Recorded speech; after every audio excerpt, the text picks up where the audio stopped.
A cultura é um fator que influencia a manifestação de episódios em saúde mental. E a cultura, ela produz crenças que moldam certos sintomas. Existem sintomas que são culturais. E os fenômenos mentais, eles vão se moldar também de acordo com essas crenças. Alguns desses fenômenos são característicos e nós podemos dizer que são síndromes culturais.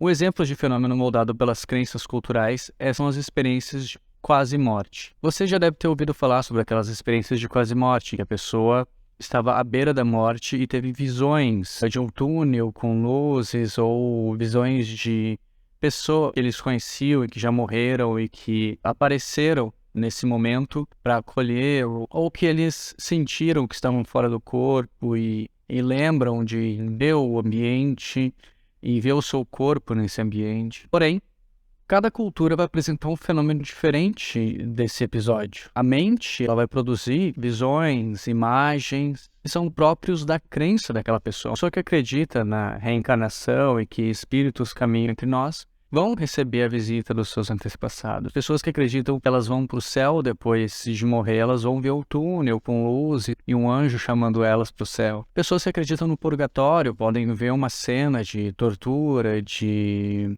julgamento. Cada cultura, cada grupo de pessoas vai ter a sua crença e essa crença vai influenciar a produção desse fenômeno. No livro Psicopatologia e Semiologia dos Transtornos Mentais, de Dougal Hondo, ele apresenta uma lista de alguns fenômenos que ele chama de síndromes relacionados à cultura. Eu vou ler algumas aqui. Na América Latina, existe o ataque de nervios, ou ataque de nervos, que se caracteriza por um ataque de desespero intenso, choro, berros descontrolados, tremores, calor no tórax, agressividade, desmaios que ocorrem em brigas familiares, funerais e outras situações de sofrimento intenso. Também na América Latina existe o que chamam de crise de susto, que é após um grande susto, a alma deixa o corpo, o que resulta em infelicidade e doença. O indivíduo passa a apresentar mal-estar generalizado, perda do prazer, desânimo. Na Malásia, existem duas síndromes relacionadas à cultura. Uma chamada de Latah, não sei a pronúncia, então me desculpe, eu vou falar de uma forma aportuguesada. E é um quadro de extrema sugestionabilidade, acompanhado de obediência automática, ecopraxia, ecomimia, ecolalia, tiques motores, pequenos saltos. Ou seja, a pessoa começa a imitar o modo de ser e de falar e a acatar as ordens das pessoas que estão em volta. Amok é um outro estado.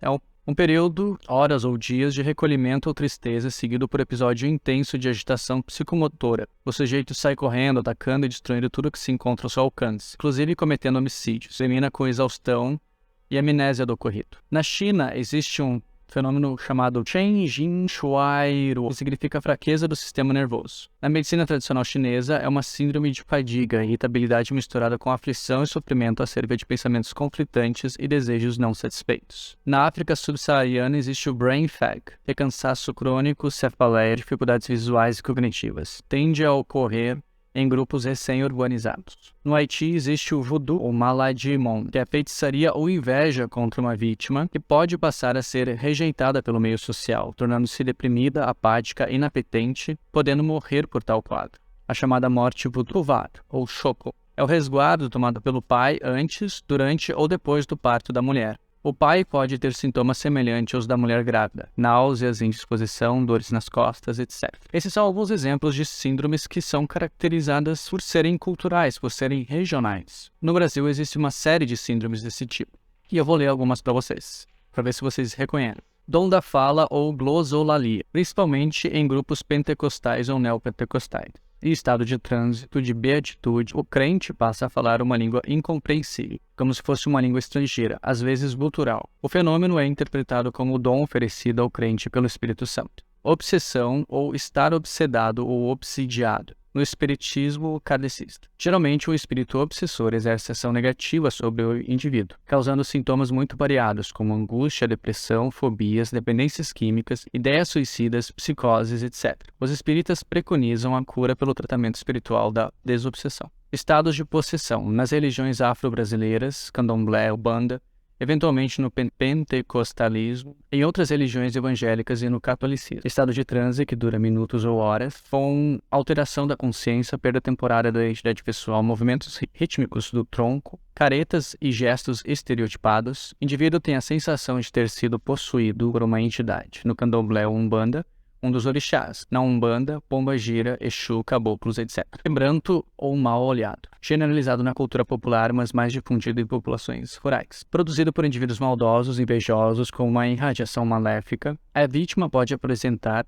os olhos lacrimejantes, bocejar constantemente, moleza no corpo, apetência, tristeza. Pode ficar doente e definhar até morrer.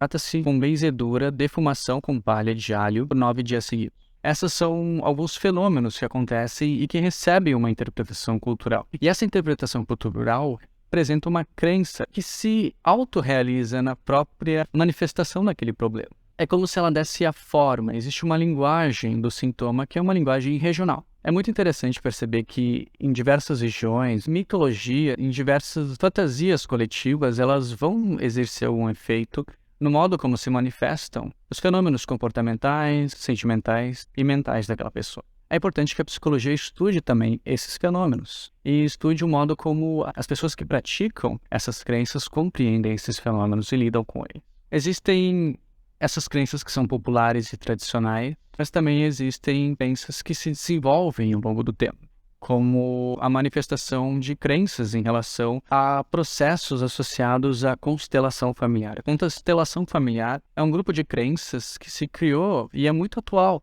E ele desenvolve também fenômenos que são coletivizados e que são moldados coletivamente, que são muito semelhantes a esses fenômenos religiosos ou mitológicos. E é interessante de se pesquisar esses fenômenos quando a pessoa traz eles à terapia. Você já sofreu ou reconhece de alguns desses fenômenos que são coletivos ou culturais? Se sim, deixe nos comentários, fale algum outro fenômeno que você percebeu e o contexto em que ele se desenvolve.